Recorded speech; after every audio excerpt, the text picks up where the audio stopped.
Today on Off the Clock, we have Chrissy Heyne with AG Collaborative back with us again. And we're going to be talking today about change, and specifically how we can use what we've learned in the last two episodes regarding collaboration to help manage change, particularly in the workplace.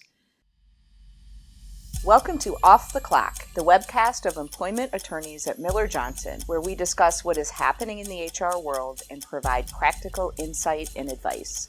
Chrissy, I know you do a lot of work in what people kind of calls change management, but I know you don't love that term, change management.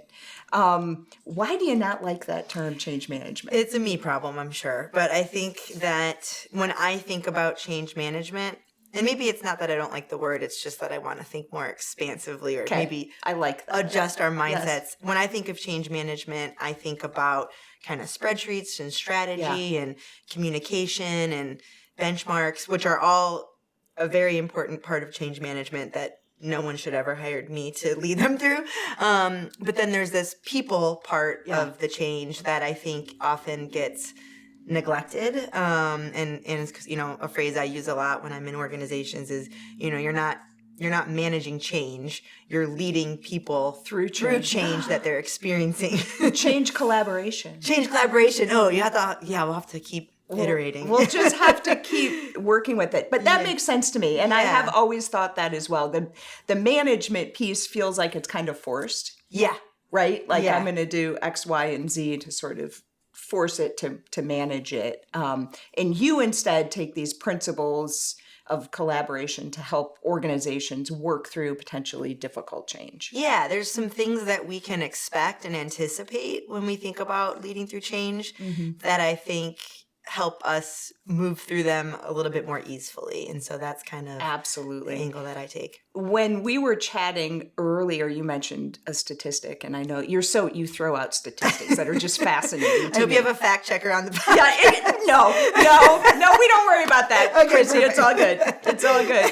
But one of the numbers you threw out, which was just fascinating to me, is I think you said something like 70% of changes are not seen through to fruition? Is that right? Yeah, 70%, this is from McKinsey research, 70% of organizational change does not reach the intended outcome. And that is for a host of reasons, but the biggest piece of that pie is that we're not bringing the people along with us, right? So this is really connected to some of the other episodes I've been on in terms of engagement, right? We're not keeping people engaged as we think through that change, right? So we're so focused on what the change is and how it's going to make us so much better that we forget the only way that that's going to become true is if the humans who have to implement that change are kind of thriving. Sure.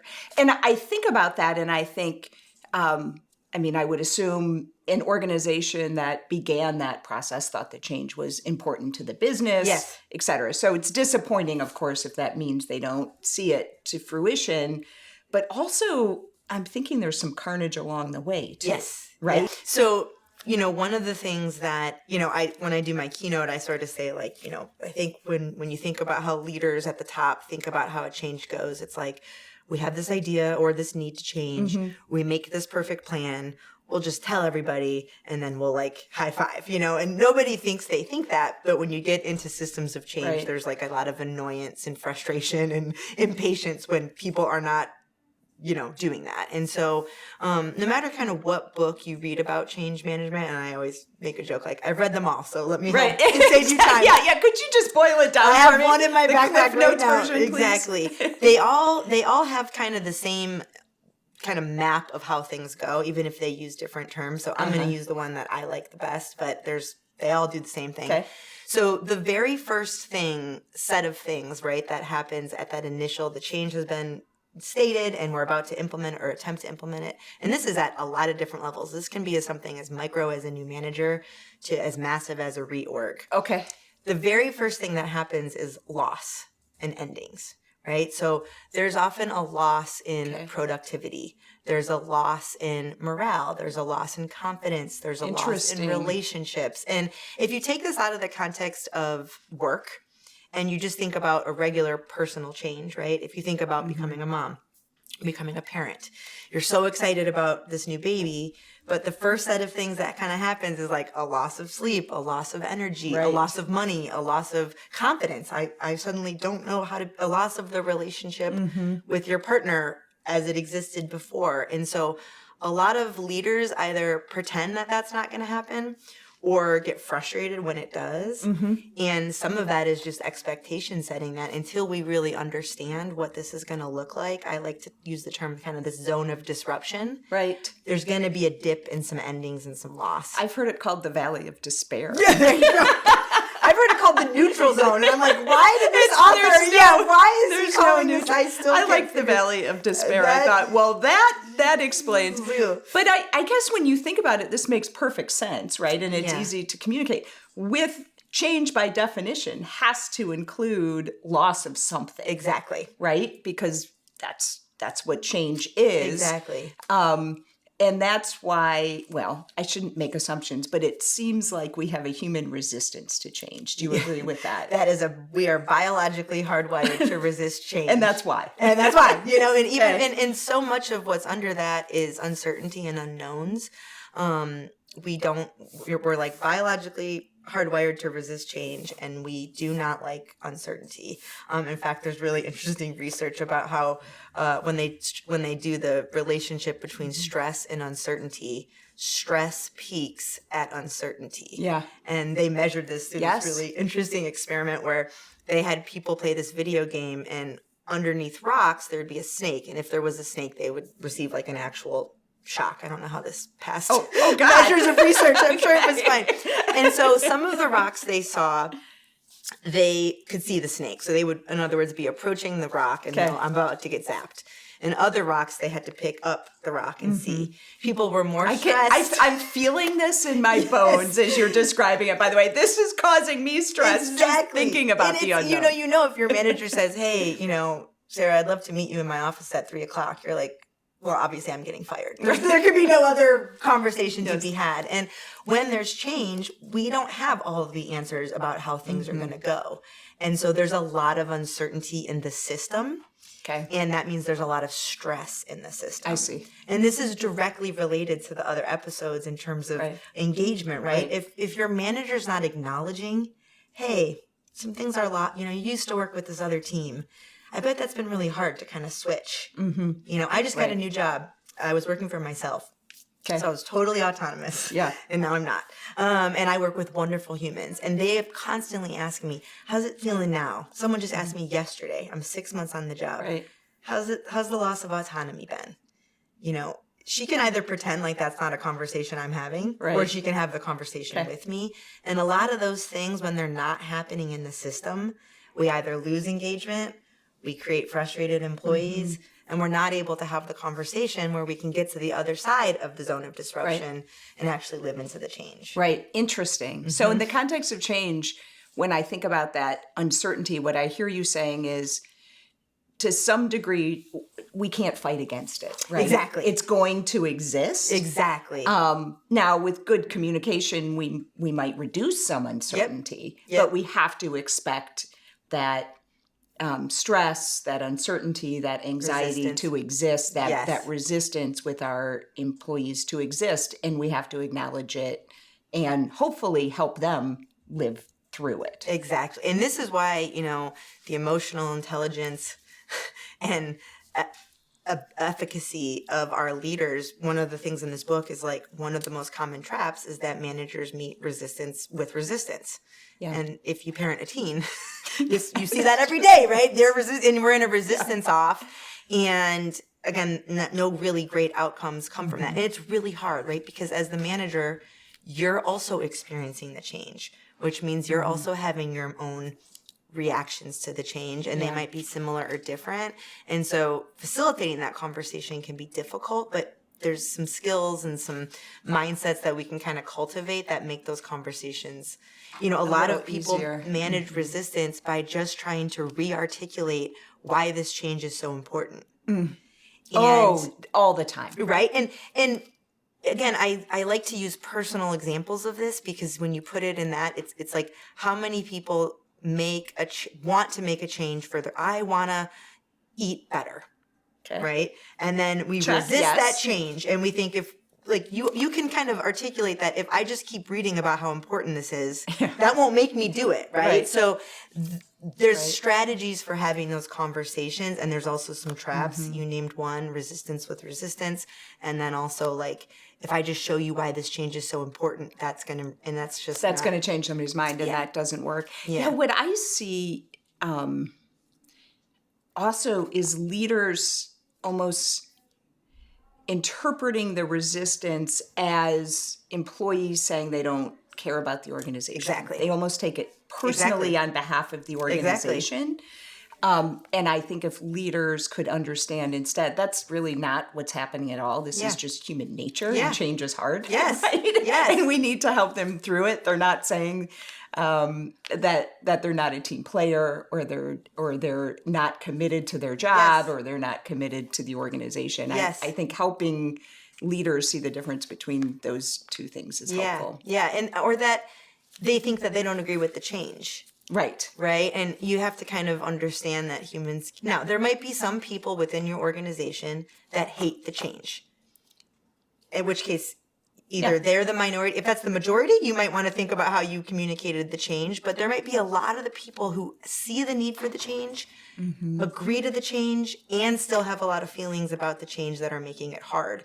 And so kind of understanding that truth, I think and that's why I think, when I go into organizations to talk about change, a big part of my strategy is giving everybody common language so that they're pointing at the language and the model rather than at each other. Yeah. Right. So that a leader can say, hey, I'm in the zone of adaption. I'm ready to kind of start. And the person can say, I'm still in the zone of disruption. I haven't been able to move past this, and this. Right. We need to talk about it. People underestimate how much validation can go. How much saying, hey, I bet you've lost a lot of autonomy. How does that feel?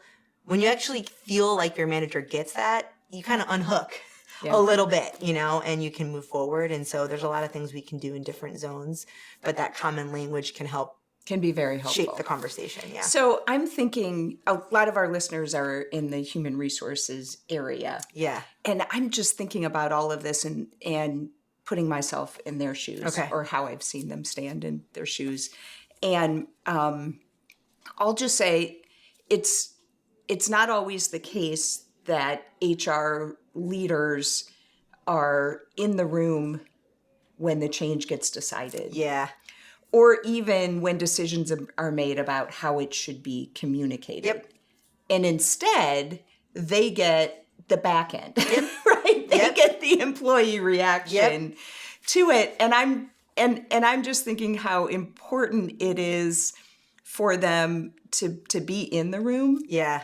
Even if it's not when the change itself gets decided, but then from that step forward, to be talking about and understanding how it's communicated to employees, that HR folks have that voice. Yeah. Do you agree with that? Yes, I do. So all your listeners, right? Yeah. We have an expert here who says, please tell your leaders that this part of, if a change is important to happen, it's critical for HR folks to be there helping with the process. Yeah. And I think, there's a lot of strategy that can go on to the front end of a change that, can help, listening tours and things like that. Well, that's good. That's a good point. Yeah. If we haven't done that for whatever reason, maybe the change needed to happen like that, then I do think that your HR team having an idea of what are some of the brain cravings people want. There's those 3 questions we talked about. Yeah. We're going to talk about those in a second. Yeah. There's a set of things that we can maybe create in the system that might make it easier for people to navigate change. And then a lot of that is the mindset of all the leaders of like, this is an ongoing muscle that we have to build collectively to kind of live into the change. And it's not going to be easy. I think unhooking from that mindset, the change can be amazing and great, and it can be really difficult to execute, and kind of understanding that those are 2 separate issues. Right. And they take 2 different kind of skill sets in terms of. I really like the way you said that. That's exactly right. Somebody can have a great idea for an amazing change, but if it's not executed well, then it doesn't matter. Yeah. And it's the execution that requires a different approach, a different way of viewing things, a different way of thinking. Yes. You can't just announce it and expect folks to that's understand that is a board. terrible change management strategy. It's the most common change management strategy, though, Chrissy. I gotta say, because I'm the boss, right? This is what we're doing. No, I say it's important, so all of you should believe me when I say it's important. Yeah. I mean, that really is how most change occurs. And maybe the best way to invest leaders is like, if you really care about the change and you really want the change to not be a part of that 70% failure rate, you have to spend way more time on the people in the system than you did the decision for the change. For sure. You know, this could be months and years long, kind of adapting to this change depending on the size. Yes. And so that's a mindset. Yeah. Yes. All right. So you mentioned 3 questions, which I loved. Talk about those. Yeah. So this is, what we've talked about mostly in the zone of disruption is that kind of stress and distress of uncertainty and resistance. Some of that is emotional, right? And kind of having those conversations. Right. But then there's that brain craving of like, well, what needs to be answered for this level of uncertainty? And the 3 questions are, what is the change? Okay. Why is the change happening? That one's important. Very. And how does this change impact me? Mm-hmm. Now, depending on the size of the change, the scale, the nuance of that is either simple or complex, right? But those are the 3 questions that need to be answered. And there's this really interesting little statistic on a training I went to called effective frequency, which is the number of times you have to hear something to really like understand it. do tell me. What if you're a teenager? That's what I said. When I saw this, I thought about teens. 6 to 20. Wow. Okay. So 6 and then 20 for my 16-year-old son. Exactly. Got it. Exactly. Okay, yeah. Perfect. And so a lot of people 6, but a minimum of 6. Minimum of 6. And again, this obviously depends on how complicated it is, but to really understand what is the change, why, and how does it impact me? If you manage 6 people, that might be 6. I was just going to say the third question is individual. Isn't it? Exactly. Right. Wow. So that's a completely different mindset. Now, when I get into systems of change and I work with teams and leaders, I cannot tell you how many times I hear people say, we sent that email, we had that webinar, they already know why we're doing this change, right? So they wanted it to be idea, plan, success, and they're not having that, and they're not understanding the work here for you in leading through this change in the change management is on an individual basis. And some of those conversations might be team-wide, but that last question, everybody's going to have different questions about what that really means for them. And so how much time are you taking in those one-on-ones to actually have a conversation with your people about what the change means for them? And demonstrating that you care what it means to them. Yep, which goes back to those 12 questions. Which goes back to the 12 questions. Exactly, at the beginning, because really, isn't that at its core what most employees are wondering? Yeah. Right? Yeah. Like, okay, I understand the change. You've articulated what it is.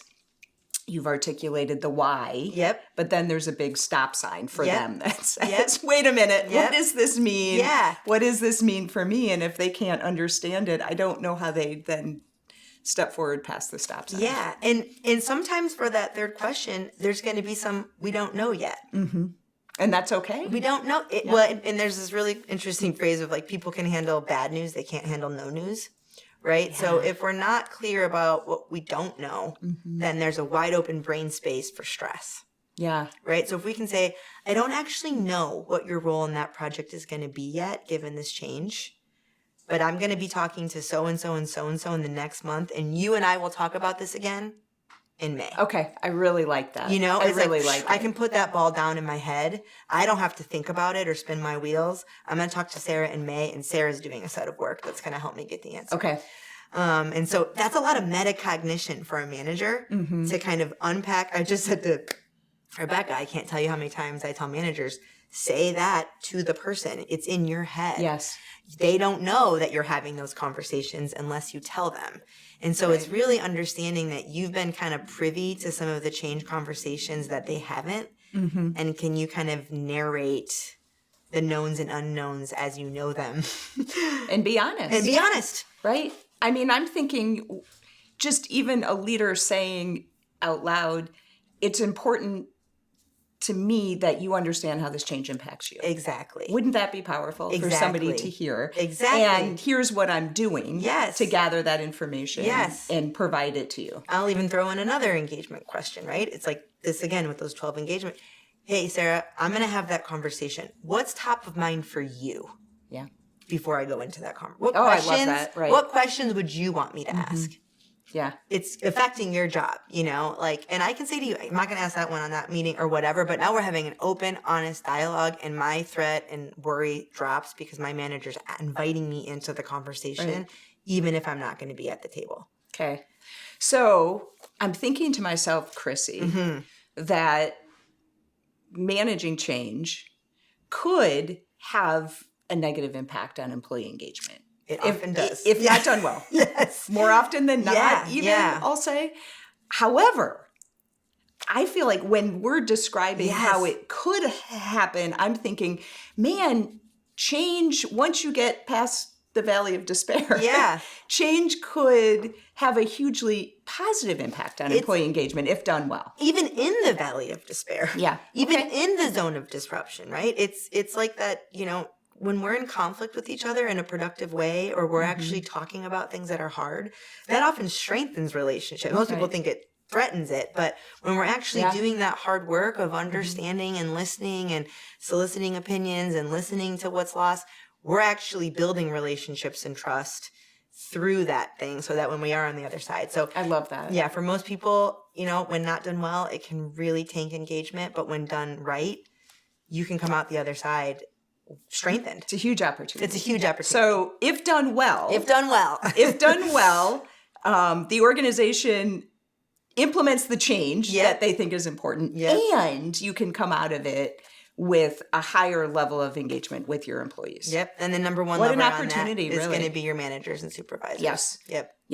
Okay. It all ties together. Yeah. It all ties together. Yeah. Okay, so we just have a few more minutes, and I wanted to talk specifically about one change that Rebecca and I and probably employment lawyers all over the country are talking to businesses about every day. Yep. And that change is requiring employees to come back into the workplace in some way, whether it's on a hybrid model, whether it's full-time, et cetera. And this conversation has just made me think about that a lot. Yeah. Because I'm seeing that change, number one, get announced without engagement on the front end or really much notice. I'm seeing businesses really struggle to articulate the why. Yep. Same. And I suppose people do understand how it impacts them, but they don't understand why it has to impact them. Yeah. Does that make sense? They understand what they're being told to do. Yep. So what would your advice be for those? For my own brain. For those HR folks trying to work through this, right? So this is, and I have my own bias, which I'll try to keep out of my response to this answer. But I think that, so this would be a front end change, right? That I think there's a lot of things that an organization or a leadership team could do to understand what has been lost with being virtual, what has been gained, what are people's biggest fears, what are people's biggest hopes. Not that we have to meet them all, but that's going to help us communicate when we do the change. Because if we're just pretending they don't exist, right? And that's the strategy. If we listen to them, we have to do something about them. Right. You do have to do something about them, but you don't have to change your decision. But you have to understand that energy is in the system. Yeah. And if you ignore it, your engagement's going to drop and you're probably going to lose people. So I think the groundwork of really collecting information to communicate the why before the changes, that's ideal. Yes. Right? Yeah. Right. Right. Now, if your organization is not willing to do that, then the back end why, and I've seen this flopped so many times in the last few months where they're just like, starting May 1st, we're coming back because we're having you back. Really over 90% of the time, that's what I'm seeing happening. And there's a it's sudden without input. And again, confusion about the why. People are scratching their heads saying, I don't understand. I've been doing this is what we've been doing now. What's changed? Yeah. And I think And then this goes as to that last question of how does this impact me? Mm-hmm. The burden of that question in a change like this actually falls back to the organization. Mm-hmm. Do you have any curiosity around how this change impacts them personally, right. Which is, by the way, one of the questions on the 12 survey, right? So if there's a parent that's been working from home that has not had to have childcare in the last 4 years, you have just put together back on their plate a financial responsibility, a logistical, and I'm not saying that's a choice you can make. Right. But if you're not acknowledging that or curious about it, mm-hmm. you've just tanked it. Why am I giving to my company when they did not in this moment care about me? What you said is really important. What you just said, I think, is really important in this communication, because I think sometimes leaders, as I said it before, take it personally when they hear Sarah doesn't want to be present full-time in the workplace. They take it personally, like I'm rejecting them. Yep. Right? But really what they're saying is my employer isn't understanding or respecting at all who I am and where I am. And there could be opportunity to build some bridges there. Yeah. And I have a kind of a mindset of like, you're the boss, applesauce. Yeah. You do the hard work first, and then the payoff comes to you. Mm-hmm. If you've just made a decision like that actually first initially communicates, I actually don't care about your personal life, Sarah. Sorry, figure out childcare in 2 weeks or in a month or whatever. Right. And then I want you to give so much to my company, and I'm like hurt. It's like, let me get myself in the... Who's the parent here? Who's the parent? I mean, it is... I do feel like that. You know, I get a little testy about it. Here? And I get that. I've had to be that person. Mm-hmm. So I've had to give myself this pep talk of... Right. But I feel pretty strongly of like, if you're expecting something from the bottom to come up, when you're not checking some of these key boxes... I don't feel that bad for you. That's really hard. You know, like, and I do think, I will say this, from talking to businesses, I do think there are legitimate whys. Totally. So I don't want our listeners to hear us say that there aren't reasons for this change. Yes. Okay, and it's individual to every business. Yes. It can be really important in terms of having a thriving workplace, having employees who are successful and are being trained, and feel connected. But what I am seeing is a lack of ability to articulate it. Yep. Maybe ability and or willingness to articulate it. It's usually just short and watered down to one statement that's somewhere along the lines of we think it's important that we're all together. Yep. And nothing else. And I do think work has to go into better explaining that why. Yep. And you might not ever get people to love that decision. And that shouldn't probably be your primary objective on a change like this. It's like saying you're going to eat broccoli for, I want to eat ice cream, but if we're going to ignore that there's going to be some resistance and that there's a lot that's lost when we take that away, then we're not leading through it and we're ignoring it. Mm-hmm. And so secretly we're just draining culture and engagement. Yeah. So we can not talk about it, but that doesn't mean it's not happening. Right. And so if we are going to make a change like that, we have to be prepared in the system to take care of the people who are experiencing that change. Right. And that's not easy, but it's definitely needed. Yeah. Chrissy, I know our listeners have been hearing your excellent advice, your insight for 3 episodes now. And I know a lot of them are wondering, how can I get me some time with Chrissy? Oh, I hope that's true. Can you tell them more about AG Collaborative and what you do? Yes. So all of the work that we do at AG Collaborative supports all of the things that I've been talking about in the last 3 episodes. So our latest program is on leading through change. And we do that open corporate where you can kind of at a low cost virtually connect people over, or we go into organizations and do that. And that's true for all of our programs. Okay. We have a program called Manage Like a Boss, which really covers a lot of what I did in those first 2 sessions with Rebecca. We do things on trust, communication, feedback, really all of the things that support employee engagement and preparing leaders to cultivate the mindsets and skills to live into that. So We love coming into teams and kind of helping them see themselves from a different angle and then supporting them to kind of create stronger engagement collectively. Awesome. Yeah. So if they want to hear more, Yes. can they should they look you up on AG Collaborative's Yep. So website? Chrissy Heyne, Heyne. Yes, and it's just Chrissy at agcollaborative.com. I highly suggest our website. The blog is amazing. Before I started working at AG Collaborative, I was a blog reader. So if you maybe don't have the funds or the development to kind of do this, the blog has some really practical tips, which might be a great way to kind of get your feet wet with the type of work we do. Okay. I'm an HR person. I work for a business, and we've got a big change coming up. Yeah. And I'm thinking, I want Chrissy to help me figure this out. They can reach out to you. Oh, they yeah. I can you. help. Yes. And you can help them. Yes, Awesome. for sure. Awesome. Thank you for your time. Yeah, thank you, Sarah. Yeah, it's been awesome.